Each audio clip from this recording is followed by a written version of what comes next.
What's going on, workforce? Brian here.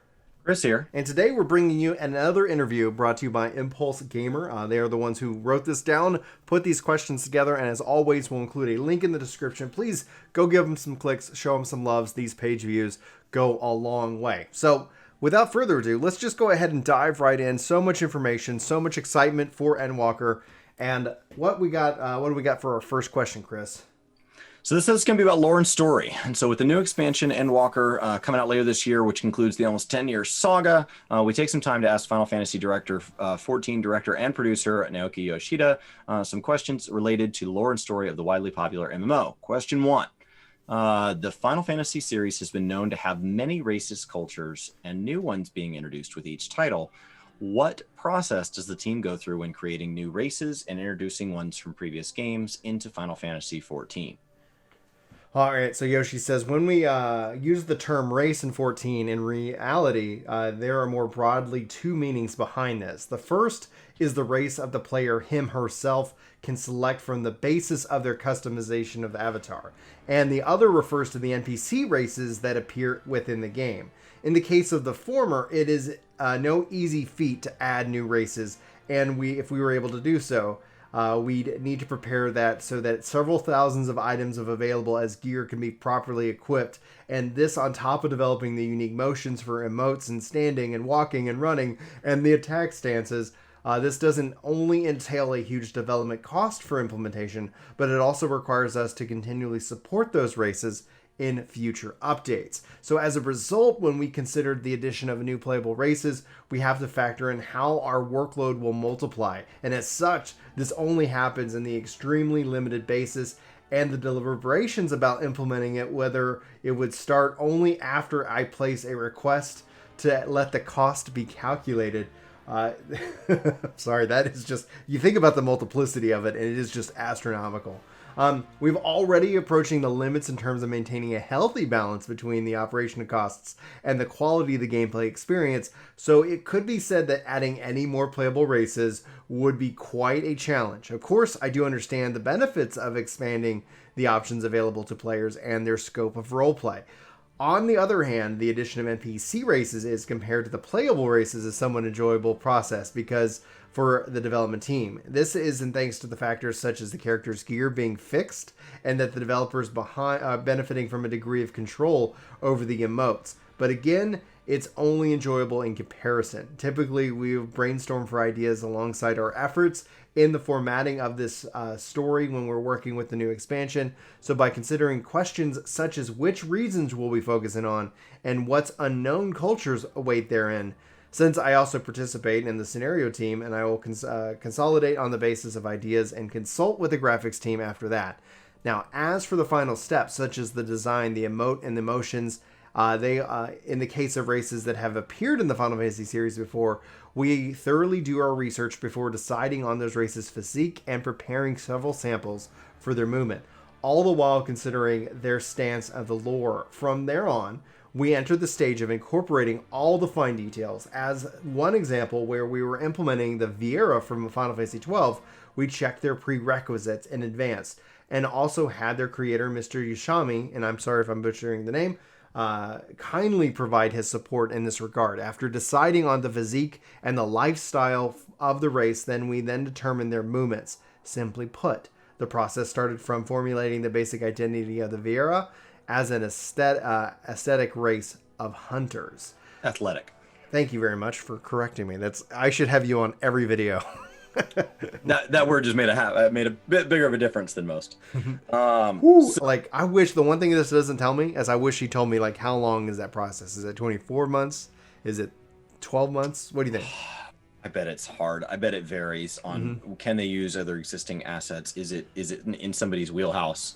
When we look at Shadowbringers, we got a couple of kind of race skin updates where they felt like they picked up where another race left off. We also have a couple individual characters that feel very unique in the way that they look and feel and act, but they could be kind of a one-off, almost like a boss.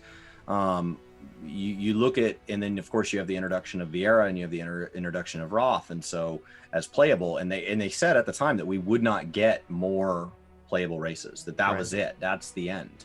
That doesn't mean that they couldn't go in and add more faces to the existing ones, more hairstyles, things like that. And they have continued to update things like hairstyles and, you know, the glamour system is always getting deeper in some way. Maybe not players' favorite way. Maybe players have a very specific vision of the thing they want it to do next. But the system in general, the cosmetic system, even with things like G-Pose and the new Explorer mode and all that, the cosmetic side of this game is always continually getting broader and deeper. It's just the multiplicity aspect of the development costs.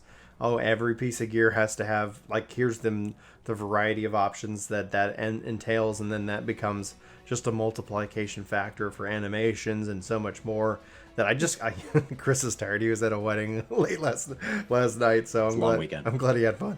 I'm just like, Yoshi-P always says that, you know, like, he said no, or he'll like kind of like tease it. So he said that no more playable races, but at some point he could always be like, but I didn't say in 2025. You know, it's just like he'll do what he wants. But I don't expect more races, and if you get them, then I think that's just something that's exciting. But I think at the point where I just don't expect to see another playable race in this game for at least quite some time. That's just my personal take. Any additional thoughts on that question? No, I read the longest one. He just had so much detail in that one. I could do the next one. Yeah, thanks. So history is crucial in every Final Fantasy game, and Final Fantasy XIV is no different. In every new expansion, new history is written. Whether it be a characters, a cities, or even an entire worlds, how does the team incorporate newly introduced ones into the story without damaging what's already been established? He says, while it is a project that places great importance on long-term planning, in Final Fantasy XIV, we also very much value meticulous improvisations.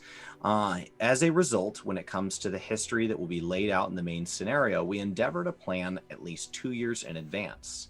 When doing so, we'll intentionally brush over any aspects that might hinder the plot or leave them undecided. This allows us to avoid any impediments to the story development. On the other hand, previously established histories and stories have been built based on a common understanding, and as such, at least for Final Fantasy XIV's story From a Realm Reborn onward, they don't serve as a hindrance for writing something new. If anything, we're able to write the new story with those established histories in mind as the premise. We make an effort to check the situation around global affairs, the work-life balance of players, the latest trends we're working on and implementing, and the new story. And it is when we tweak a few things to reflect those conditions that the improvisation that I mentioned earlier takes center stage. Having said that, it's not like our improvising has any drastic impact on the story. Even if there is, it's only limited in the essence of the tale. I believe players could see firsthand how we incorporated a new story into a pre-established history and tale with Shadowbringers.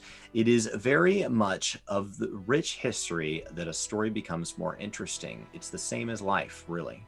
Yeah, I definitely agree. And when you look at Shadowbringers in that kind of light, also being a nice new kind of a good entry point into the story, that's something that, like, I really believe, based off your experiences alone, Chris, coming into this world, into this history, and then all of a sudden being invited back to kind of learn a little bit more deeper with the system of the New Game Plus. I think that's the true value of that system at its core. But it's interesting because I think having that freedom to improv and to kind of brainstorm and not feel shackled by the weight of the story you're trying to tell gives them that ability to kind of like, okay, cool. What are we trying to do here? We can have these maybe interesting story beats or these interesting moments that feel a little bit more natural, that may resonate more, as opposed to feeling so stiff and kind of predetermined. What are your thoughts?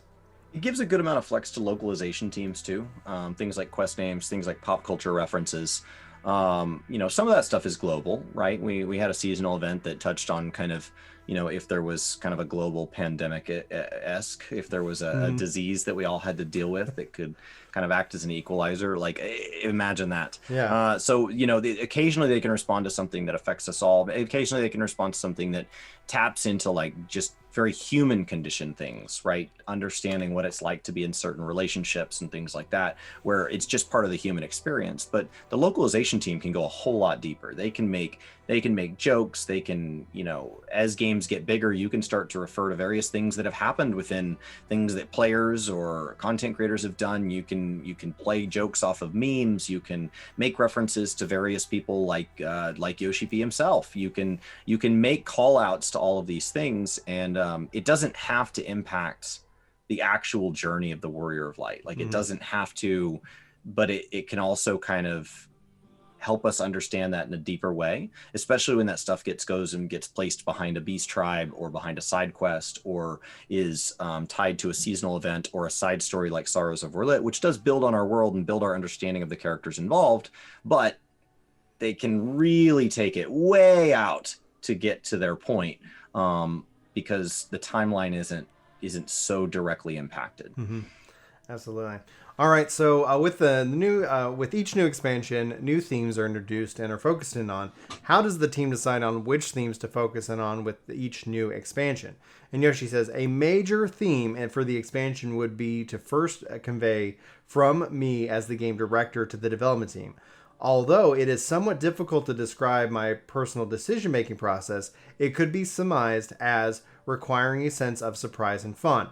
This contains a dual meaning in that I assess whether, as developers ourselves, we would encounter surprises while enjoying the production process, and at the same time as considering whether the story of the expansion would be exciting and fun for the players. In the last expansion, Shadowbringers, I had thought that players must have grown tired of being referred to the Warrior of Light, and I came up with the idea of reversing the conventional notion of light equating to justice or something holy, and darkness equating to evil and something bad, to generate a sense of surprise. The current state of global affairs is incredibly complex, and the simple two-dimensional theories of good, bad from ancient times can no longer qualify or quantify this world that we live in.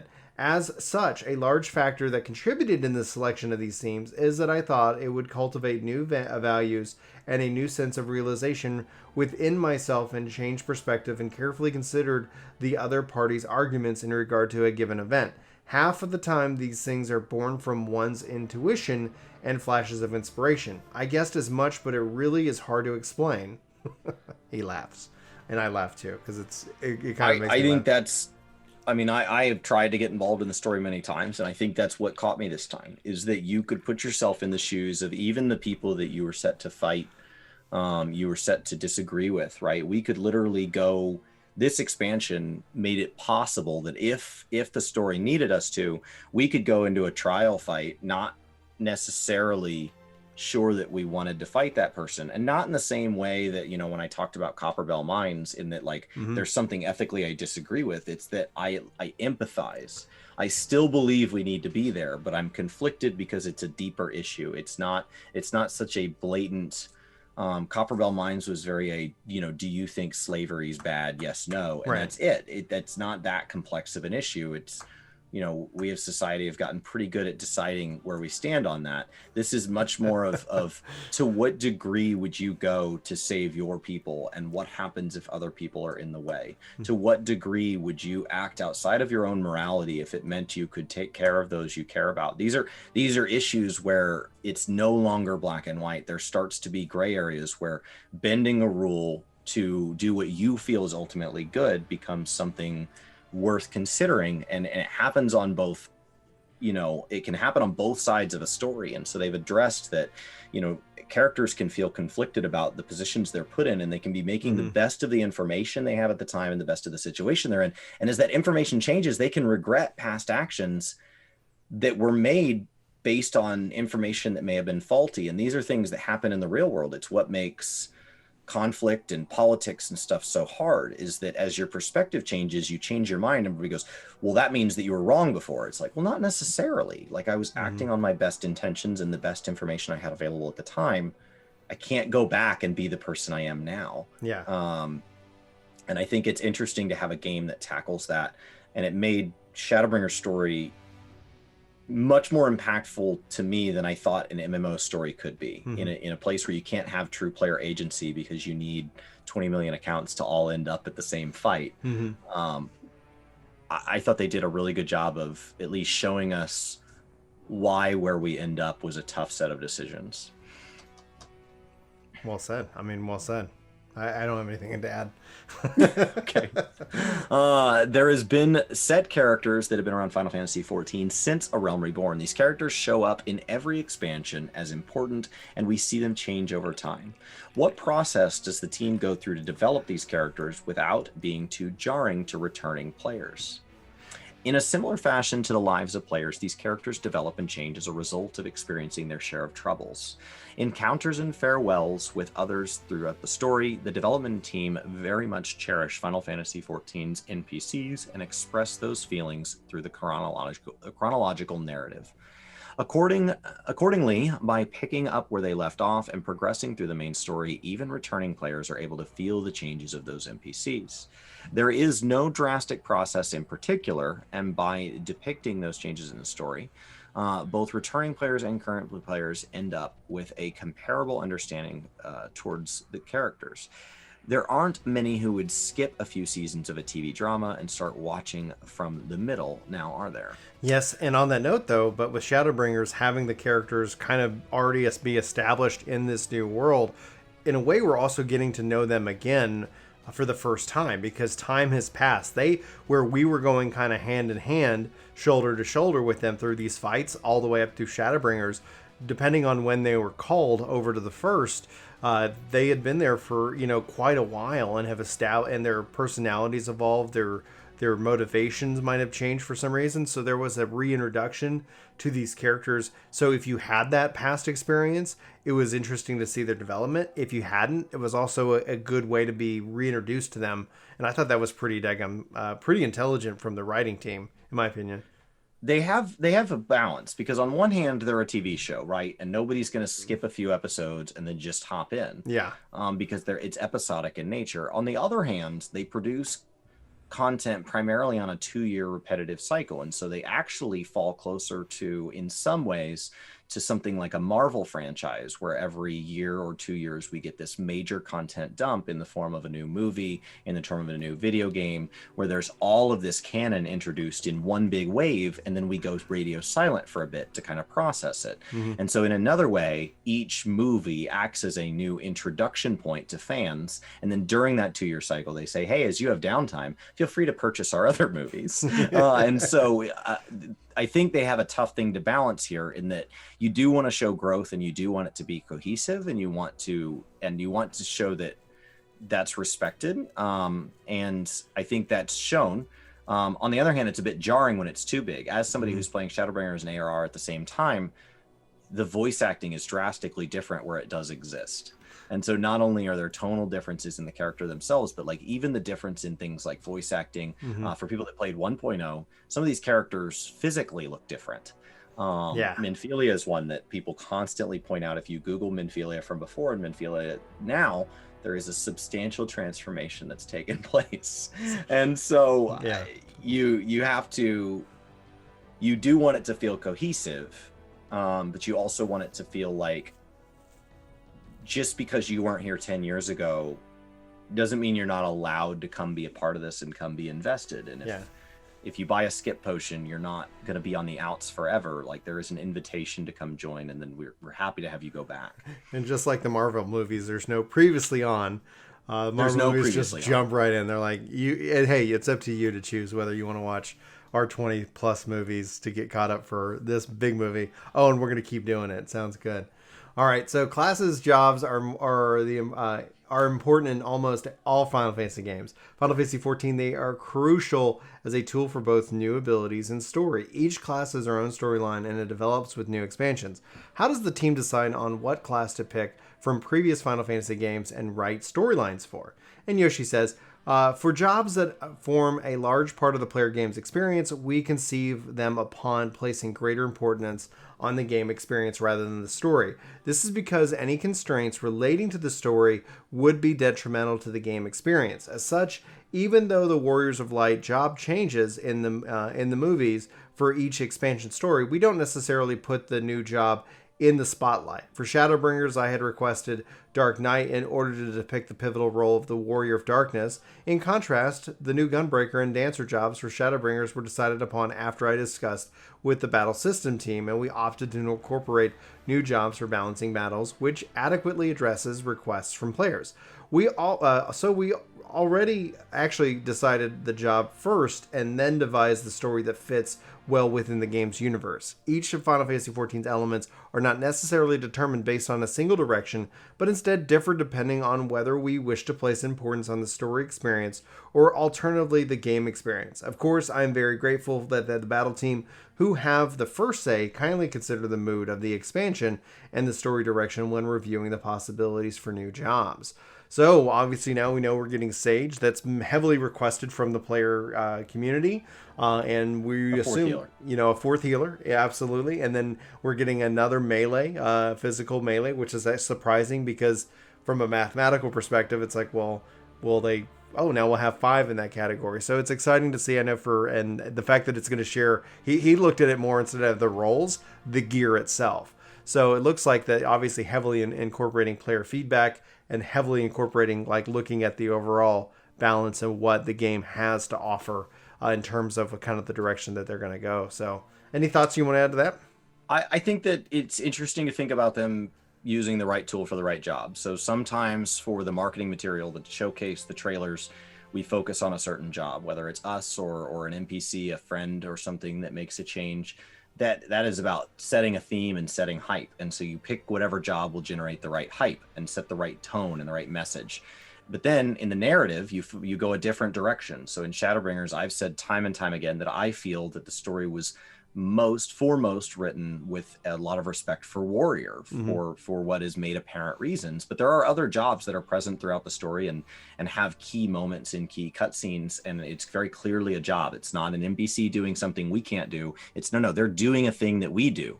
And so, that job is interpreted in that very like, a scholar big S versus scholar small s, there's a difference there. And so it's interesting to kind of see, I know Astro is one that people felt they really had there are some moments in certain zones where Astro is definitely heavily referenced.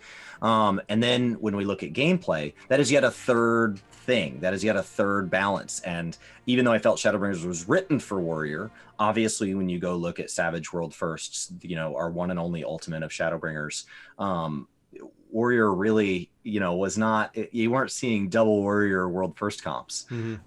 So gameplay, it really felt like Paladin had a lot of love this expansion. I mean, there's been a lot of people there are people who've loved the State of Dark Knight and Gunbreaker, but there's been a lot of warriors who've been disappointed with the way warriors felt throughout parts of this expansion. And so it's interesting to think about the marketing materials may or may not be actually giving us information, because a lot of people were like, Sage looked like it's going to be so good. Based on what? There were no healer numbers in there. There was no mana being used. It looks cool, but it is very much a different thing. And that's interesting to think about. So, world building is one of the best parts of Final Fantasy XIV experience. It is filled with many cultures, races, ways of speaking, cities, history, and so much more. How are these new areas created from scratch, and what steps does the team go through to make sure the story and lore is structurally sound? Story and lore are not two separate entities. I believe in most cases they refer to the same thing. Some may consider the lore to be merely the basis of the world setting itself in, but it actually is determined as we develop the history or story of each element in Final Fantasy XIV. It's just that this hasn't been explained in detail publicly. Therefore, we're not just deciding the lore on a whim, but we have a proper story and history behind it. We actually often refer to texts when devising the lore, and these typically revolve around the origins of real historical events, customs, ethnicities, dialects, and cities. As a result, we ensure consistency by developing the lore while simultaneously crafting the story. It goes without saying, but the story writers and lore creators are constantly exchanging information, and at times both roles are carried out by the same person. You can also consider the structural soundness as something ensured through their earnest efforts. There is a book. And so they have the lore masters who they go to, and they're like, hey, all right. And it's it comes back, yep or no. And then Yoshi-P has also said multiple times to not let kind of the gameplay and be shackled by what the lore has communicated thus far. Hence our view of the primals, right? Originally we had one view of what they were, and then over time that has evolved, right? If we were stuck in that this is what the lore is, it is truth, there's no confronting it. you wouldn't have that evolution and that development. And then so as that kind of gets fleshed out, obviously then we see that kind of play around in the story, and the fact that they work so hand in hand, I think, is one of the reasons why the world does feel like complete. It's not like all of a sudden, hey, why did that happen? And nobody knows. Like, there wasn't a reason. And it's like, and especially when I know Yoshi-P sits down and answers questions from Anonymous and Ethos and Gamer Escape. It's like, all right, why is this the case? And it's like, so like people are interested. And so we also have a passionate community that wants to know and understand, the metaphysics and the theology and the mythology and the history and more, and how that would impact the story. Because just like this world, the history of the past impacts us, right? Even if not constantly in the forefront of our mind, like decisions that were made hundreds of years ago, or the reasons why decisions had to be made now, like your example with Coppermill Mines, for example. Yeah, Anonymous actually helped curate the current lore book because the previous lore book had come out, and he said, hey, some of this stuff conflicts with some of your previous statements. And so they were like, and so it's immensely complex. There was a ripple over here, and it's complex. It's a big world. And now sometimes in universes like I play Warhammer 40K, sometimes those ripples are intentional. Mm-hmm. Sometimes you have a group of people that believes one thing and a group of people that believes the other thing, and they're both talking and documenting the same event, and it's perspectives that change. And other times this is written by people, and so they continue to mature. So Ethos has talked about how every once in a while they ask a question at a Q&A, and Ethos or Anonymous or anybody else has asked something just detailed enough, they go, we don't know yet. And that's because they're like, well, we have to make this decision very carefully because we're making it to impact this upcoming thing. But we know that once we make that decision with where this is documented, once we put that out there, all future things are going to have to refer back to this because we have set this history in stone. So it's interesting, and I think you bring up a good point that doesn't have to drive gameplay. Right. Gameplay is allowed to be fun, sometimes outside of story. Side quests are vital in an MMO. They must not only exist to be full of interesting tales and characters, but there have been many side quests in the past that have had me fully invested. What process does the team go through when creating new and original side quests? Thank you. Despite being categorized as side quests, we take the lore into account in much the same fashion as the main scenario, while also transforming various tales behind the lore into quests. Thanks to this, we're able to do a thorough job of developing the story. The content that we can definitively depict, though, is inevitably minimized due to the extremely limited steps for completion of the side quest goal, which is designed as such to avoid a sense of redundancy. This must have been a written response. The translation, there's no way a translator was like, this is so carefully phrased. It is due to this situation that the side quest writers and staff in charge of quest implementation will rely on their ingenuity, such as delivering a single story to the player through several quests. That could be done, for example, by creating an ongoing quest series or throwing related quests here and there into the mix. And it's this type of ingenuity that also contributes to ensuring an engaging experience for the player. I struggle personally with the side quests, namely because, I kind of get in that mindset of what's it going to do for me. And the only exception being when they added the level sync to the side quest in Shadowbringers. So one of the things I've got is because I was like, oh, I'll use that later. There's a couple of zones that still have side quests that I have yet to touch, in the hopes now that they'll bring level sync to all of those quests, so that all of a sudden they bring in value. And maybe I'll have to wait till the next expansion and just go clear zone to zone to zone. But one of the things I really enjoyed with Shadowbringers is I just worked every quest, everything zone to zone to zone until they were 100% done. And it was very satisfying, but it was also great because I could do them at level 70. I could do them at level 79. Like, they scaled to what I was doing. The only challenge became is that if I was a 70 in the sixth zone, that became a challenge because the monsters that were just out and about were already a higher level than I am, as opposed to the monsters that were being scaled for the quest itself. So, I really hope I like that about that, because that kind of drives me, and that gives me another reason outside of like the lore, because sometimes you're just kind of tired and you want to play. and it's like, okay, what else is this going to do? And then that's kind of where I took the side quest in this last expansion. Chris? Yeah, I think there's two sides to this. I think you hit the gameplay side pretty well, so I'll tackle the lore side. I find that side quests are an opportunity to say, we're going to let everybody take one bite of everything, right? And we're all going to go down the buffet line, and we're going to try a little of everything. And we don't need to drag you through. Not everybody's going to find every character, every story, something that personally leans on to them. Now, of course, people who are super into the lore, they're going to want to consume all of it. But there are people out there that it's like, I don't want to consume any of it, or I find this one character, they really just grate on me, or I don't relate to them, or they're what they're going through, it's like, man, it doesn't really interest me. And then other times, I found that like the final zone of this expansion, I was really intrigued with the story.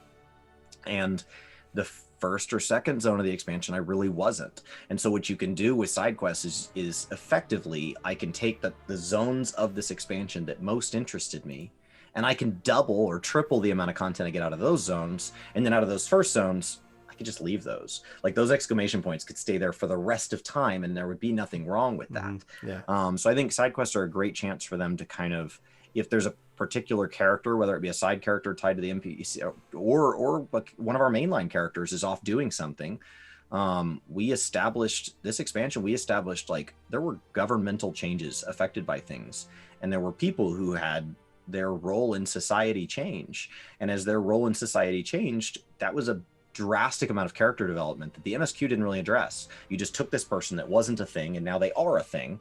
And they're, you see glimpses of the emotional journey they're on, and they seem overwhelmed. But if you go do things like collectible turn-ins, if you go do things like side quests, if you go do things like beast tribes in the area, every once in a while those characters will show up, and they'll show up in a cutscene, or they'll show up in a quest, and you're like, oh, I get to see them taking on this new role, because they have a day-to-day life change that really doesn't need to be addressed by MSQ. Right. So that's the counterpoint to that. But the gameplay side, yeah, I love the scaling. Way to go. Yeah, totally. All right, guys, that is the end of this interview. Again, the link is in the description. You should go give it a check out. If you guys have any thoughts that you want to share, we'd love to hear them in the comments of the video, as well as if there's any other interviews as we continue to scour for more information. If there's something we haven't covered that has come out and you'd like to hear us talk about it, be sure to hit us up with the links as well so we can get that created for you guys. But that's going to wrap it up. Any final thoughts, Chris? No. We are back to streaming. I do want to say that the third game that'll be getting played on stream starting March 12th will be Guild Wars 2. So I'll be playing WoW and Guild Wars alternating Fridays, and then Final Fantasy Monday through Thursday. So any of you that want to come hang out 8 to 2 Central, we'll be here. All right, guys. For Work to Game, my name's Brian. My name's Chris. Thanks so much for watching. Hopefully you have a fantastic day, and hopefully we see you in our next video. But until then, take care.